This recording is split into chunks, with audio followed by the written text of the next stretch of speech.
بسم اللہ الرحمن الرحیم۔ السلام علیکم دوستو، آج کی یہ ویڈیو انشاءاللہ تعالی بہت ہی امپورٹنٹ اور حیران کرنے والی ہوگی، کیونکہ آج کی اس ویڈیو میں آپ یہ جانیں گے کہ شیعہ لوگ حضرت علی رضی اللہ تعالی عنہ کو ہی پہلا خلیفہ کیوں مانتے ہیں، اور حضرت ابوبکر صدیق، حضرت عمر، حضرت عثمان غنی رضی اللہ تعالی عنہم کو خلیفہ کیوں نہیں مانتے، اور انہیں برا بھلا کیوں کہتے ہیں، ان کی شان میں گستاخی کیوں کرتے ہیں، ان کو گالیاں کیوں دیتے ہیں، اور یہ بھی جانیں گے کہ خلافت کیا ہے، اور وہ کتنے لوگ ہیں جنہیں خلفائے راشدین کہا جاتا ہے، اور عید غدیر یا غدیر خم کیا ہے، کیا عید غدیر منانا شریعت میں جائز ہے، شیعہ لوگ عید غدیر کیوں مناتے ہیں۔ ان سارے سوالوں کا جواب ہم آج کی اس ویڈیو میں جانیں گے، لیکن آپ سے ریکویسٹ ہے کہ آپ سب ویڈیو کو آخر تک ضرور دیکھیے گا۔ آج آپ محسوس کریں گے کہ ہم نے اس چیز کو جان لیا جو آج سے پہلے ہم نہیں جانتے تھے۔ تو شروعات کرتے ہیں ہم خلافت سے، اس کے بعد ایک ایک کر کے سارے سوالوں کا جواب ہم جانتے چلے جائیں گے انشاءاللہ۔ تو دوستو، جب اللہ کے نبی حضور رحمت عالم صلی اللہ تعالی علیہ وسلم نے مکہ سے مدینہ کی طرف ہجرت فرمایا، یعنی مکہ کو چھوڑ کر مدینہ تشریف لے گئے، تو آپ صلی اللہ تعالیٰ علیہ وسلم نے مدینہ منورہ کی سرزمین پر ایک چھوٹی سی اسلامی ریاست کی بنیاد ڈالی، جسے اسلام کے اتہاس میں ریاست مدینہ کے نام سے جانا جاتا ہے، اور یہی ریاست مدینہ بعد میں چل کر بڑی بڑی اسلامک حکومتوں اور ریاستوں میں بدلتی چلی گئی، یہاں تک کہ حضرت عمر کے دور میں اس ریاست مدینہ کا دائرہ مدینہ سے نکل کر 22 لاکھ مربع میل سے زیادہ دوری تک پھیل گیا، اور اس کی شروعات اللہ کے رسول صلی اللہ تعالی علیہ وسلم نے مسجد نبوی شریف کی بنیاد ڈال کر کیا۔ جب اللہ کے نبی صلی اللہ تعالی علیہ وسلم مدینہ کی سرزمین پر تشریف لے جاتے ہیں تو سب سے پہلے ایک مسجد کی بنیاد ڈالتے ہیں، جسے ہم اور آپ مسجد نبوی کے نام سے جانتے ہیں۔ اب سوال یہ پیدا ہوتا ہے کہ ریاست مدینہ کے مقاصد کیا تھے، ریاست مدینہ کا وجود کیوں ہوا؟ تو اس سوال کا جواب یہ ہے کہ ریاست مدینہ کا مقصد یہ تھا کہ حضور رحمت عالم صلی اللہ تعالی علیہ وسلم کو جس مقصد کے لیے اس روئے زمین پر بھیجا گیا ہے وہ مقصد پورا ہو جائے، اور دنیا کے ہر انسان تک اسلام کا پیغام پہنچ جائے۔ مکہ مکرمہ سے اللہ کے رسول نے ہجرت اس لیے فرمائی کہ اللہ کے رسول صلی اللہ تعالیٰ علیہ وسلم نے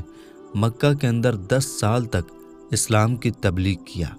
اللہ کا پیغام لوگوں تک پہنچایا، مگر بہت کم لوگوں نے اسلام قبول کیا۔ تو اللہ کے رسول صلی اللہ تعالیٰ علیہ وسلم کو ایک ایسی سرزمین کی ضرورت محسوس ہوئی جہاں پر اسلام تیزی کے ساتھ پھیلے، جہاں پر لوگ اسلام کو قبول کریں اور دنیا کے ہر کونے میں پہنچ جائیں، اور اس مقصد کے لیے اللہ کے رسول صلی اللہ تعالیٰ علیہ وسلم نے مدینہ کی سرزمین کو چنا۔ اور دوسرا مقصد یہ تھا کہ لوگوں کے جو معاملات ہیں، چاہے وہ دینی معاملات ہوں یا آخرت کے معاملات ہوں، اس کا بہترین حل وہاں سے پیش کیا جائے۔ اور تیسرا مقصد یہ تھا کہ مسلمانوں میں جو غریب طبقہ کے لوگ ہیں ان کی حالت کو بہتر بنایا جائے، اور ان کے لیے اور ان کی مالی مدد کے لیے کوئی ایسا سسٹم بنایا جائے جس سسٹم کے ذریعے ان کی مالی مدد ہو سکے۔ اور چوتھا مقصد یہ تھا کہ جو اسلام کے دشمن ہیں ان سے بچاؤ ہو سکے، ان سے حفاظت ہو سکے۔ اور پانچواں مقصد یہ تھا کہ لوگوں کے جو معاملات ہیں وہ اپنے معاملات کو وہاں پر لائیں، اور قرآن و حدیث کی روشنی میں ان کا حل پیش کیا جائے، لوگوں کے بیچ قرآن و حدیث کی روشنی میں فیصلہ سنایا جائے، اور قرآن و حدیث کی روشنی میں لوگوں کو زندگی گزارنے کا طریقہ بتایا جائے۔ اور آپ سب نے یہ سنا ہوگا کہ مسجد نبوی کے اندر صحابہ اکرام کو یہ تعلیم دی جاتی اور ان کی یہ تربیت کی جاتی کہ ان کی زندگی کا مقصد کیا ہے، اور اللہ کے رسول نے صحابہ اکرام کے بیچ کئی ٹیم بنائے اور ہر ٹیم کے مقصد کو بتایا کہ تمہارے ذمے میں یہ کام ہے، اس کام کو تمہیں انجام دینا ہے۔ اور ظاہر سی بات ہے کہ ان سارے کاموں کو انجام دینے کے لیے ضرورت تھی ایک ایسی ہستی کی جن کی نگرانی میں یہ سارے کام انجام تک پہنچ جائیں۔ تو جس ہستی کی نگرانی میں یہ سارا کام ہوا وہ سرور دو عالم صلی اللہ تعالیٰ علیہ وسلم تھے۔ تو جب تک اللہ کے نبی صلی اللہ تعالیٰ علیہ وسلم ظاہری طور پر اس دنیا میں رہے، آپ ہی اس ریاست کے سردار تھے۔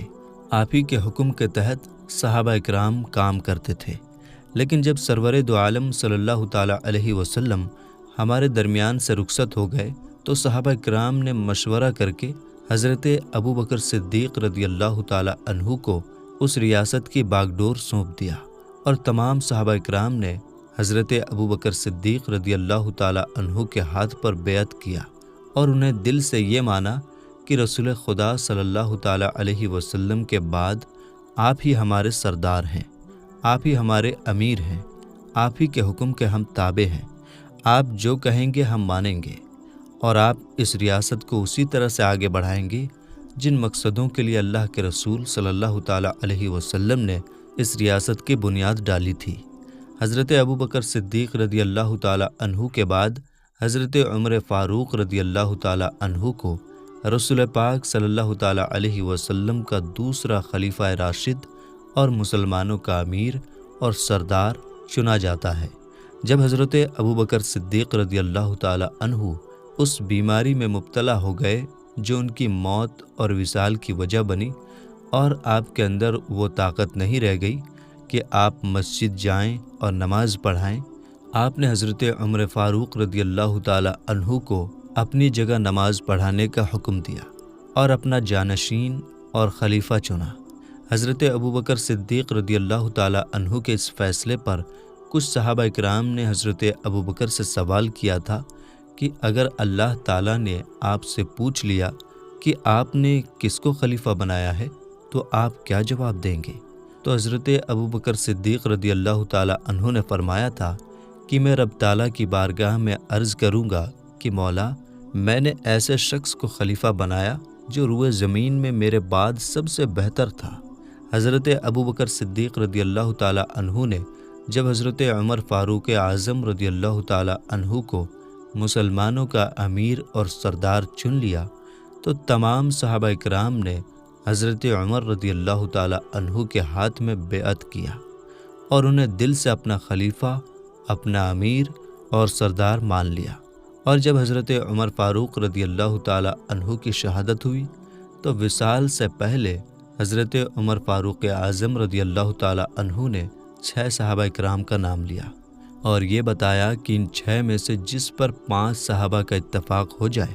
اسے میرے بعد رسول پاک صلی اللہ تعالیٰ علیہ وسلم کا تیسرا خلیفہ اور مسلمانوں کا امیر اور سردار چن لیا جائے۔ جب شہادت کے بعد حضرت عمر فاروق اعظم رضی اللہ تعالیٰ عنہ کا وصال ہو گیا تو 2 دن تک بحث چلی، اور آخر میں صحابہ اکرام نے حضرت عثمان غنی رضی اللہ تعالیٰ عنہ کو رسول پاک کا تیسرا خلیفہ اور مسلمانوں کا امیر اور سردار چن لیا، اور ان کے ہاتھ پر بیعت کر کے یہ ثابت کر دیا کہ آپ ہی حضرت عمر کے بعد ہمارے خلیفہ، ہمارے سردار اور ہمارے امیر ہیں، آپ جو کہیں گے ہم اسے مانیں گے۔ اور جب حضرت عثمان غنی رضی اللہ تعالیٰ عنہ کی شہادت ہوئی تو 5 دنوں تک مسند خلافت خالی رہی۔ اس کے بعد کچھ صحابہ اکرام حضرت علی مرتضیٰ رضی اللہ تعالیٰ عنہ کی بارگاہ میں آئے اور یہ عرض کیا کہ اے علی مرتضیٰ رضی اللہ تعالیٰ عنہ، ہم آپ کے ہاتھ پر بیعت کرنا چاہتے ہیں۔ تو حضرت علی نے انکار کر دیا، لیکن جب صحابہ اکرام اپنی باتوں پر اڑ جاتے کہ آپ سے بہتر اس روئے زمین میں اس وقت کوئی نہیں ہے اور آپ سے زیادہ خلافت کا ادھیکار اس وقت کسی کو نہیں ہے، اس لیے آپ ہمارے مشورے کو مانیے اور خلافت کی باغ ڈور کو سنبھالیے۔ آخرکار حضرت علی مرتضیٰ رضی اللہ تعالیٰ عنہ نے خلافت کی باغ ڈور کو سنبھال لیا، اور اس طرح سے حضرت علی مرتضیٰ رضی اللہ تعالیٰ عنہ رسول پاک صلی اللہ تعالیٰ علیہ وسلم کے چوتھے خلیفہ اور مسلمانوں کے امیر اور سردار چن لیے گئے۔ تمام صحابہ اکرام حضرت علی کے ہاتھ پر بیعت کرتے ہیں اور یہ ثابت کرتے ہیں کہ حضرت عثمان کے بعد آپ ہی رسول پاک صلی اللہ تعالیٰ علیہ وسلم کے چوتھے خلیفہ ہیں، آپ ہی ہمارے امیر ہیں، ہمارے سردار ہیں، آپ جو کہیں گے، جو حکم دیں گے اسے ہم مانیں گے۔ اسی خلافت کو لے کر عید غدیر کا وجود ہوا ہے۔ یہ بات یاد رکھیں کہ شروع سے لے کر اب تک اہل سنت و جماعت کا یہ عقیدہ رہا ہے اور اتفاق رہا ہے کہ یہ خلافت کی جو ترتیب ہے، یعنی حضور صلی اللہ تعالیٰ علیہ وسلم کے وصال کے بعد حضرت ابوبکر صدیق رضی اللہ تعالیٰ عنہ کا خلیفہ ہونا، ان کے بعد حضرت عمر فاروق اعظم رضی اللہ تعالیٰ عنہ کا خلیفہ ہونا، ان کے بعد حضرت عثمان غنی رضی اللہ تعالیٰ عنہ کا خلیفہ ہونا، اور ان کے بعد حضرت علی مرتضیٰ رضی اللہ تعالیٰ عنہ کا خلیفہ ہونا حق ہے اور درست ہے، اور جو خلافت کی اس ترتیب کو نہ مانے وہ گمراہ ہے، بد مذہب ہے۔ لیکن شیعہ لوگوں کا عقیدہ یہ ہے کہ رسول پاک صلی اللہ تعالیٰ علیہ وسلم کا پہلا خلیفہ اور جانشین حضرت علی ہیں۔ یہ لوگ صرف حضرت علی کو ہی رسول پاک صلی اللہ تعالیٰ علیہ وسلم کا خلیفہ اور جانشین مانتے ہیں۔ ان لوگوں کا عقیدہ یہ ہے کہ رسول پاک صلی اللہ تعالیٰ علیہ وسلم نے اپنی زندگی کے آخری دنوں میں جس ہستی کو اپنا خلیفہ بنایا ہے وہ حضرت علی رضی اللہ تعالیٰ عنہ ہے۔ رہ گئے حضرت ابوبکر صدیق، حضرت عمر فاروق اعظم اور حضرت عثمان غنی کا خلیفہ بننا، تو رسول پاک نے کہیں بھی ان تینوں میں سے کسی کو اپنا خلیفہ نہیں بنایا ہے۔ ان لوگوں نے زبردستی کر کے رسول پاک صلی اللہ تعالیٰ علیہ وسلم کے وصال کے بعد خلافت کی باغ ڈور اپنے ہاتھوں میں لے لیا۔ تو شیعہ لوگوں کا ماننا ہے کہ رسول پاک کا اگر کوئی خلیفہ اور جانشین ہے تو صرف حضرت علی ہے، باقی حضرت ابوبکر صدیق، حضرت عمر اور حضرت عثمان یہ خلیفہ نہیں ہو سکتے۔ یہی وجہ ہے کہ آج شیعہ لوگوں کے محفلوں میں ان تینوں مقدس ہستیوں کی شان میں گستاخیاں کی جاتی ہیں اور انہیں گالیاں دی جاتی ہیں۔ ان لوگوں کا عقیدہ یہ ہے کہ رسول پاک صلی اللہ تعالیٰ علیہ وسلم نے 10 ہجری میں اپنا آخری حج ادا فرمایا، جسے حجۃ الوداع کہا جاتا ہے۔ اس حج کے واپسی کے دوران 18 ذی الحجہ کو 1,20,000 صحابہ کرام کے سامنے رسول پاک صلی اللہ تعالیٰ علیہ وسلم نے غدیر خم نامی جگہ پر حضرت علی کو اپنا جانشین اور خلیفہ مقرر فرمایا، جس کے بعد تمام بڑے بڑے صحابہ نے حضرت علی کے ہاتھ پر بیعت کیا اور انہیں رسول پاک کا خلیفہ مانا، اور یہ ثابت کیا کہ آج کے بعد رسول پاک کے بعد جو ہمارے نزدیک سب سے بڑی ہستی ہیں وہ حضرت علی ہیں۔ ان کی باتوں کا ماننا ہم پر واجب اور ضروری ہوگا۔ تو شیعہ لوگوں کا یہ ماننا ہے کہ 18 ذی الحجہ کو اللہ کے نبی صلی اللہ تعالیٰ علیہ وسلم نے 1,20,000 صحابہ اکرام کی موجودگی میں غدیر خم نامی جگہ پر حضرت علی کو اپنا خلیفہ بنایا، اور تمام صحابہ نے حضرت علی کے ہاتھ پر بیعت کیا۔ اس لیے وہ دن بڑا اہم دن ہے، وہ دن حضرت علی کی خلافت کا دن ہے۔ اس لیے شیعہ لوگ 18 ذی الحجہ کو عید مناتے ہیں اور اسے عید غدیر یا غدیر خم کا نام دیتے ہیں۔ جو حدیث شیعہ لوگ ثبوت کے طور پر پیش کرتے ہیں اس حدیث کا بھی جاننا ضروری ہے، لیکن اس حدیث کو جاننے سے پہلے یہ بات بھی یاد رکھیں کہ غدیر خم ایک جھیل کا نام تھا، جس کے نام سے ایک علاقے کا نام مشہور ہو گیا، جو مکہ اور مدینہ کے بیچ جحفہ نامی جگہ سے 3 میل کی دوری پر ہے۔ حجۃ الوداع سے واپسی کے موقع پر حضور رحمت عالم صلی اللہ تعالیٰ علیہ وسلم یہاں رکے تھے اور یہیں ایک خطبہ دیے تھے۔ وہ خطبہ یہ ہے کہ جب رسول پاک صلی اللہ تعالیٰ علیہ وسلم غدیر خم نامی جگہ پر ٹھہرے تو آپ صلی اللہ تعالیٰ علیہ وسلم نے حضرت علی مرتضیٰ رضی اللہ تعالیٰ عنہ کا ہاتھ پکڑ کر فرمایا، کیا تم نہیں جانتے ہو کہ میں مسلمانوں کا ان کی جانوں سے بھی زیادہ دوست اور محبوب ہوں؟ سب نے عرض کیا، کیوں نہیں؟ ہاں بے شک ایسا ہی ہے۔ اس کے بعد اللہ کے رسول صلی اللہ تعالیٰ علیہ وسلم نے فرمایا، کیا تم نہیں جانتے کہ میں ہر مسلمان کا اس کی جان سے زیادہ دوست اور محبوب ہوں؟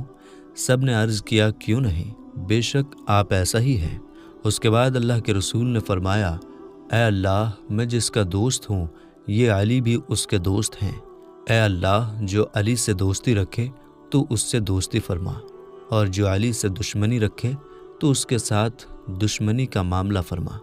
اس کے بعد حضرت عمر فاروق اعظم رضی اللہ تعالیٰ عنہ حضرت علی رضی اللہ تعالیٰ عنہ سے ملے اور ان کو مبارکباد دیتے ہوئے فرمایا کہ تمہیں مبارک ہو اے ابن ابی طالب کہ تم ہر صبح اور شام یعنی ہر وقت ہر مومن مرد اور مومنہ عورت کے دوست اور محبوب ہو گئے۔ اسی خطبہ اور حدیث سے شیعہ یہ ثابت کرتے ہیں کہ رسول پاک صلی اللہ تعالیٰ علیہ وسلم نے یہ خطبہ اس لیے دیا تھا تاکہ لوگ یہ جان لیں کہ میرے بعد جو میرا خلیفہ ہوگا، میرا جانشین ہوگا، وہ حضرت علی مرتضیٰ ہیں۔ جبھی تو اللہ کے رسول نے حضرت علی کے بارے میں اس خطبے میں فرمایا کہ میں جس کا مولا ہوں، میں جس کا آقا ہوں، میں جس کا سردار ہوں، علی بھی اس کے مولا ہیں، علی بھی اس کے آقا ہیں، علی بھی اس کے سردار ہیں۔ اور تمام صحابہ نے بیعت بھی کیا، جو اس بات کا ثبوت ہے کہ اللہ کے رسول کے بعد اگر کوئی خلیفہ ہے تو وہ حضرت علی ہیں۔ لہٰذا حضرت ابوبکر، حضرت عثمان اور حضرت عمر کا خلیفہ بننا یہ رسول پاک صلی اللہ تعالیٰ علیہ وسلم کے فیصلے کے خلاف ہے، اور ہم انہیں خلیفہ نہیں مانتے۔ یہ عقیدہ اور یہ ماننا شیعہ لوگوں کا ہے۔ اب یہ سننا ہے اور جاننا ہے کہ اہل سنت و جماعت کے علماء نے اس کا کیا جواب دیا ہے اور کیا صحیح ہے۔ اہل سنت و جماعت کی طرف سے جواب یہ دیا گیا ہے کہ 10 ہجری میں حجۃ الوداع سے واپسی کے وقت غدیر خم نامی جگہ پر اللہ کے رسول صلی اللہ تعالیٰ علیہ وسلم نے صحابہ اکرام کے مجمع میں جو خطبہ ارشاد فرمایا، من کنت مولا ہوں فعلی المولا ہوں، کہ میں جس کا مولا ہوں علی اس کے مولا ہیں، میں جس کا آقا ہوں علی اس کے آقا ہیں، میں جس کا سردار ہوں علی اس کے سردار ہیں۔ اس خطبہ سے یہ ثابت کرنا کہ اللہ کے رسول صلی اللہ تعالیٰ علیہ وسلم نے حضرت علی کو اپنا خلیفہ اور جانشین بنایا، یہ سراسر غلط اور الزام ہے، اور یہ ایسا ہی ہے جیسے مارے گھٹنا پھوٹے سر۔ اب سوال پیدا ہوتا ہے کہ اگر ایسا نہیں ہے تو پھر کیوں اللہ کے نبی صلی اللہ تعالیٰ علیہ وسلم نے حجۃ الوداع سے واپسی کے وقت غدیر خم نامی جگہ پر تمام صحابہ اکرام کو روک کر ان کے بیچ یہ خطبہ دیا کہ میں جس کا مولا ہوں علی اس کے مولا ہیں، میں جس کا سردار ہوں علی اس کے سردار ہیں، میں جس کا آقا ہوں علی اس کے آقا ہیں؟ آخر اس کی کیا ضرورت تھی؟ تو علماء اہل سنت کی طرف سے اس کا جواب یہ دیا گیا کہ حجۃ الوداع سے پہلے یعنی رمضان المبارک میں اللہ کے رسول صلی اللہ تعالیٰ علیہ وسلم نے حضرت علی مرتضیٰ رضی اللہ تعالیٰ عنہ کو 300 لوگوں کا سردار بنا کر یمن کی طرف روانہ فرمایا تھا۔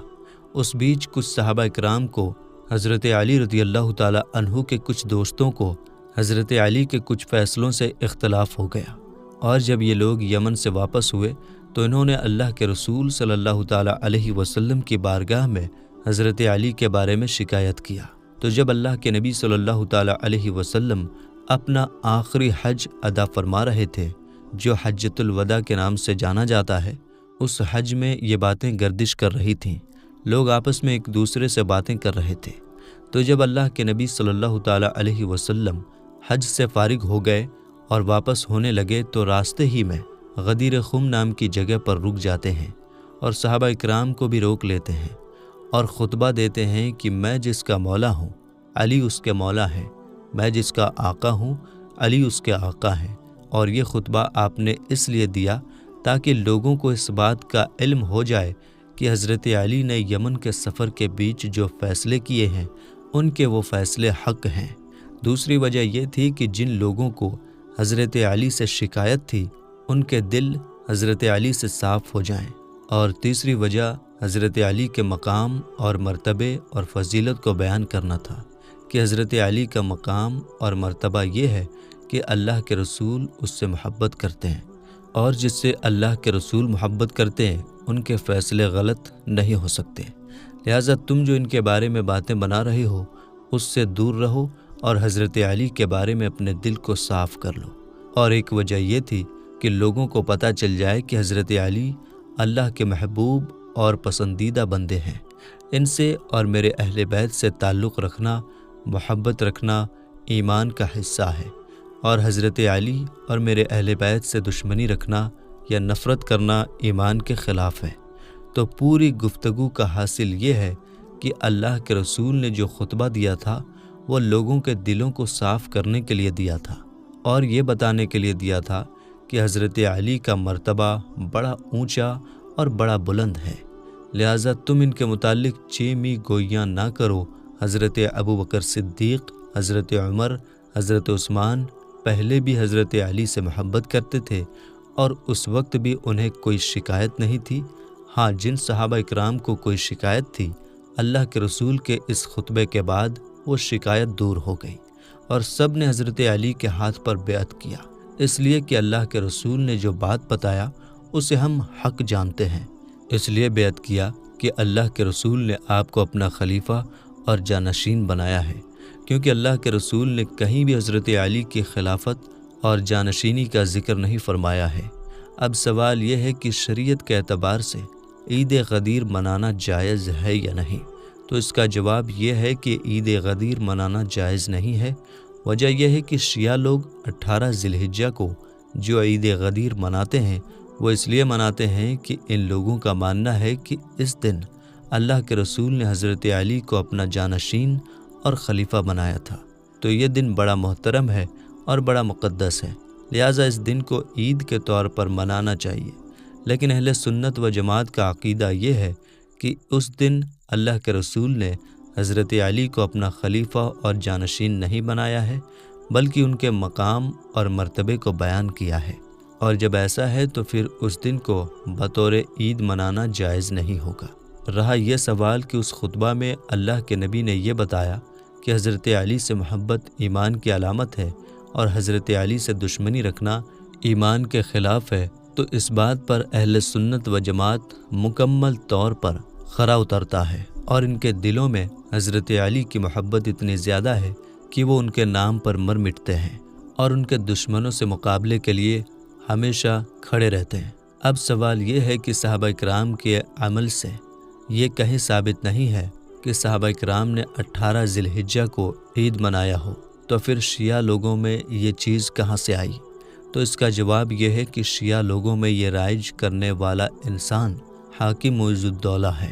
اس شخص نے 18 ذی الحجہ 351 ہجری کو بغداد میں یہ حکم جاری کیا کہ 18 ذی الحجہ کو عید کے طور پر منایا جائے۔ اسی دن سے شیعہ لوگ اس دن کو عید کے طور پر منانے لگے اور اس کا نام عید غدیر یا غدیر خم دے رہے ہیں۔ تو میرے دوستو، ہم یہ امید کرتے ہیں کہ اس ویڈیو میں آپ کو بہت کچھ سیکھنے کو ملا ہوگا، آپ کو ان باتوں کے بارے میں بھی معلوم ہو گیا ہوگا جو شاید آپ اس سے پہلے نہیں جانتے ہوں گے۔ تو اگر ویڈیو آپ کو ایک بار میں سمجھ میں نہ آئے تو آپ ایک دو بار ضرور دیکھ لیں تاکہ ویڈیو پوری طرح آپ کی سمجھ میں آ جائے۔ اگر ویڈیو سمجھنے میں آپ کو کوئی دقت ہو رہی ہو تو آپ کمنٹ باکس میں ضرور بتائیے، ہم آپ کے لیے اور آسان کرنے کی کوشش کریں گے انشاءاللہ۔ ملیں گے اگلی ویڈیو میں۔ السلام علیکم، اللہ حافظ۔